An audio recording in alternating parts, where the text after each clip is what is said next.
అందరికీ నమస్కారం.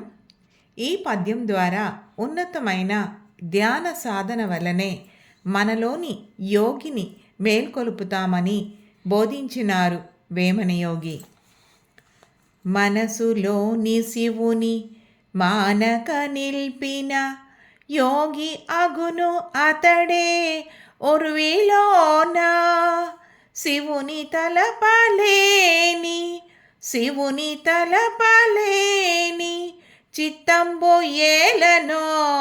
చిత్తంబు ఏలనో విశ్వదాభిరామ వినురవేమ.